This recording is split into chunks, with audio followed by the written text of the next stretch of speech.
Hello friends, welcome to my trading academy. Friends, हम लोग high probability trading by Marshall Link को study कर रहे हैं। और फ्रेंड्स, इस वीडियो सीरीज में आप बने रहिए और मैं आपको एश्योर करता हूं फ्रेंड्स कि आपको मार्केट की अंडरस्टैंडिंग आएगी बिल्कुल, और आपका माइंडसेट चेंज होगा। और इस बुक के थ्रू आप बहुत सारे सेटअप को जानेंगे और ट्रेडिंग स्टाइल को जानेंगे। तो फ्रेंड्स, आज का जो हमारा टॉपिक है वो है ट्यूशन ऑफ ट्रेडिंग को हम लोग पढ़ रहे हैं कि फ्रेंड्स, आप मार्केट में ट्रेड कर रहे हैं तो कुछ ट्यूशन फ़ी पे कर रहे हैं। अब वो जो हम ट्यूशन फ़ी पे कर रहे हैं वो कितना होगा, द कॉस्ट ऑफ लर्निंग क्या होगी, हम जो सीख रहे हैं उसमें कितनी कीमत चुकानी पड़ेगी। तो फ्रेंड्स, इसी के साथ अपने वीडियो को शुरू करते हैं। और इसके साथ ही वीडियो के लास्ट में और हम अपने नेक्स्ट टॉपिक में जानने की कोशिश करेंगे कि आपको ट्रेडिंग करने के लिए और बेटर ढंग से ट्रेडिंग करने के लिए कितनी कैपिटल की रिक्वायरमेंट होती है। तो फ्रेंड्स, चलिए शुरू करते हैं वीडियो को। तो फ्रेंड्स, ये द कॉस्ट ऑफ लर्निंग क्या है। From everything I have here read and seen, a trader needs about 3 to 5 years to get through the learning period. Friends, Marshall Link कहते हैं 3 to 5 years आपको learning years है, इस पे आपको focus करनी है। इस टाइम में आपको पैसे अर्न करने के बारे में नहीं सीखना है, अर्न करने के बारे में नहीं सोचना है, आपको फ्रेंड्स लर्निंग पे फोकस करनी है। इस टाइम में लर्निंग और अपने स्किल को बढ़ाने में ट्रेडर का ध्यान होना चाहिए, और अपने ट्यूशन ऑफ ट्रेडिंग को पे करने के बारे में। जैसे कि ये बताते हैं कि लॉयर है वो, या सेफ है, या कोई भी डॉक्टर है, वो हर ईयर हर सेमेस्टर उनका पैसा पेमेंट होता है, वो पैसे पे करके अपने स्किल को सीख रहे हैं। लेकिन फ्रेंड्स, ट्रेडिंग में लोग क्या सोचते हैं, लोग सोचते हैं कि फ्रॉम द इनिशियल डे, जिस दिन वो अकाउंट ओपन करते हैं उस दिन से वो कमाने लगे 500, 1000, 2000, और एक्सपेक्टेशन तो लोगों की बड़ी बड़ी हो जाती हैं। फ्रेंड्स, आपको शुरुआती ईयर्स में अगर आपको ट्रेडर बनना है तो आपको अपने लर्निंग पे फोकस करनी होगी, क्योंकि सारे लोग अपनी लर्निंग के लिए कॉस्ट चुका रहे हैं, आपको भी चुकाना पड़ेगा फ्रेंड्स। अब चूँकि हमारे ट्रेडिंग के लिए कोई स्कूल नहीं है, कोई ऐसा नहीं है जो हमें ट्रेडिंग अपने स्कूल में सिखा रहा हो या ऐसी ऐसी कोई कोर्स चला रहा हो, तो ये हमारे ट्रेडिंग सीखने के लिए कौन पैसा लेगा, कौन ट्यूशन फ़ी लेगा। तो these tuition fee will be given to the most experienced traders. जो एक्सपीरियंस ट्रेडर्स है फ्रेंड्स, वो आपको स्कूलिंग कराएंगे, वो आपको टीच करेंगे, और वे आपके मिस्टेक का फ़ायदा उठाएंगे और आपको लेसन्स देंगे।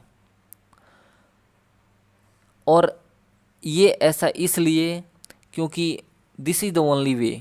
आपको ट्यूशन फ़ी देना होगा, और ये ट्यूशन फ़ी लेंगे बड़े ट्रेडर, आपको इस बात को याद रखना है। और इसमें स्टूडेंट को क्या है कि आप अपने मिस्टेक को ओवरकम करने की कोशिश कीजिए, नहीं तो आप जीवन भर ट्यूशन फ़ी देते रहेंगे और पढ़ते रहेंगे।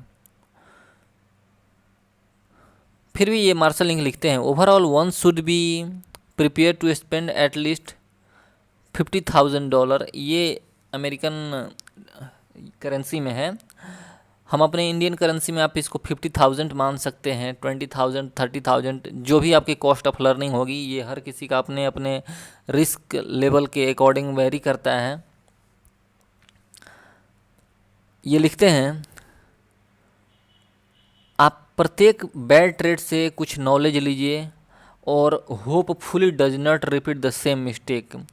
Trading is without a doubt one of the hardest profession, it require lots of hands on experience to be good at it. ये कहते हैं कि फ्रेंड्स, ट्रेडिंग जो है वो हार्डेस्ट प्रोफेशन है, इसमें बहुत सारे एक्सपीरियंस की ज़रूरत होती है इसमें प्रॉपर परफॉर्म करने के लिए। फ्रेंड्स, आगे मार्शल लिंक बताते हैं, experience is always the best teacher, don't get discourage by losses, look at the part of the learning process. Friends, ये कहते हैं कि लॉस को आप उसको देखकर डिस्करेज ना होइए, आप उसको लर्निंग प्रोसेस का पार्ट समझिए, और एक्सपीरियंस जो आपकी आएगी वो that will be the best teacher for you, और उसी के थ्रू आप अपने को इम्प्रूव कर सकते हैं। तो फ्रेंड्स, बढ़ते हैं अपने नेक्स्ट पैराग्राफ की ओर। और यहाँ पे ये अब बात करते हैं फ्रेंड्स स्टार्टिंग कैपिटल के बारे में, कि हमें अपने ट्रेडिंग को आगे बढ़ाने के लिए, ट्रेडिंग के प्रोफेशन में आगे बढ़ने के लिए क्या कैपिटल की रिक्वायरमेंट है। तो ये कि एग्जांपल देते हैं हेनरी क्लिंटन का, जिसमें कहते हैं कि वो काफ़ी कम पैसे से बहुत ही अच्छा पैसा बनाई थी, लेकिन इनके ओपिनियन में रियलिस्टिक होने के लिए और आपको फाइटिंग चांस होने के लिए और इस ट्रेडिंग के गेम में सक्सेस होने के लिए $25,000 to $50,000 ये होना चाहिए, और ये एक 3 इयर्स का होरिजन होना चाहिए, और आपको एक बहुत ही अंडरस्टैंडिंग स्पाउस होना चाहिए। कहने का मतलब ये है कि फ्रेंड्स, जो भी आपको सपोर्ट कर रहे हैं आपकी फैमिली में, वो काफ़ी अंडरस्टैंडिंग के साथ वो बंदा होना चाहिए, ताकि वो आपको समझ सके कि this game is risky and आपको इसमें थोड़ा मोरल सपोर्ट की भी ज़रूरत हो सकती है। बहुत सारे लोगों को हमने देखा है कि वो ट्रेडिंग में जस्ट $5,000 से एंटर कर जाते हैं, और वो सोचते हैं कि वो सफिशिएंटली फंडेड हैं अपने ट्रेडिंग को स्टार्ट करने के लिए, लेकिन the figure they have enough money to cover the margin requirements और buy the stock they want, and so that should be enough to start trading. और फ्रेंड्स, अगर आप सोचते हैं कि आप 5,000 रुपये डाल करके अकाउंट में आप एक अच्छा पैसा बना सकते हैं, या आप जो चाहे स्टॉक को ख़रीद सकते हैं जिस पे आपकी एनालिसिस है, तो फ्रेंड्स ऐसा नहीं हो सकता है। आपको बहुत सारे अपॉर्चुनिटी को लूज़ करना पड़ेगा, बहुत सारे अपॉर्चुनिटी आपके सामने आएंगी, और आपके अकाउंट में उस वक्त पैसे नहीं होंगे उस पैसे बनाने के लिए। ये फ्रेंड्स कहते हैं कि ये जो this never consider that they can lose, instead they expect to start making money from the get go. ये कहते हैं कि जो छोटे अकाउंट होते हैं, जो छोटे पैसे लेकर के आते हैं मार्केट में, वो ये सोचते हैं कि वो स्टार्टिंग से ही पैसे बनाना शुरू कर देंगे। वो ऐसा नहीं सोचते कि ये पैसा जो है ये भी मैं खो सकता हूँ। और 80 to 90% एक डेटा है फ्रेंड्स, 80 to 90% जो फर्स्ट टाइम ट्रेडर्स होते हैं वो पैसे को खोते हैं, और ये पूरे पैसे with in a year loss कर देते हैं। The more money one has to start with, the more likely is one will be around at the end of a year. If you try to start trading and have only a few $1,000 to do it with, I recommend save your money. Friends, ये आगे बताते हैं कि अगर आपके पास पैसे कम हैं और आप अभी ट्रेडिंग शुरू करना चाहते हैं, तो फ्रेंड्स मेरा सजेशन ये रहेगा कि आप पहले पैसे को सेव करें मैक्सिमम, और तब जा कर के आप ट्रेडिंग शुरू करें। ये इनका अपना मानना है। लेकिन फ्रेंड्स, एक और चीज़ें हैं कि आपको अगर रियलिस्टिक एक्सपेक्टेशन है मार्केट से, अगर आप मार्केट में सपोज दैट आप 10,000 ले करके एंट्री लेते हैं, तो आपकी गोल भी फ्रेंड्स रियलिस्टिक होनी चाहिए। आप ये ना सोचें कि नहीं मैं 10,000 से ही ये डेली 1,000 कमाऊंगा, ऐसा नहीं हो सकता है फ्रेंड्स। आपका गोल रियलिस्टिक होने चाहिए। अगर आप 10,000 लेकर के मार्केट में एंट्री करते हैं और आप अगर इंट्राडे ट्रेडिंग में हैं, तो लॉसेस होंगे, लेकिन आपको अपने वैल्यू के अकॉर्डिंग आपको अपने टारगेट को लेकर चलने होंगे, तब जा कर के आप मार्केट से कुछ सीख पाएंगे, और आपका जो अकाउंट है, जो कि एक स्मॉल अकाउंट है 10,000 का, वो काफ़ी लंबे समय तक चल सकता है। मेनली फ्रेंड्स, मार्केट में क्या है कि आपको सस्टेन करना है, मार्केट में रुकना है फ्रेंड्स।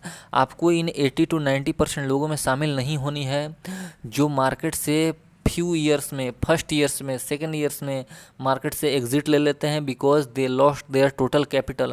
फ्रेंड्स, अगर आपके पास 10,000 रुपीज़ ही कैपिटल है या 5,000 रुपीज़ ही कैपिटल है, फ्रेंड्स आपको इसको बनाए रखना है, और इसको बनाए रखने के लिए आपको अपने एक्सपेक्टेशन को कम रखना है, अपनी क्वांटिटी को कम रखनी है, और ट्रेडिंग करके कुछ सीखने हैं और उससे अपने लर्निंग को राइट डाउन करना है।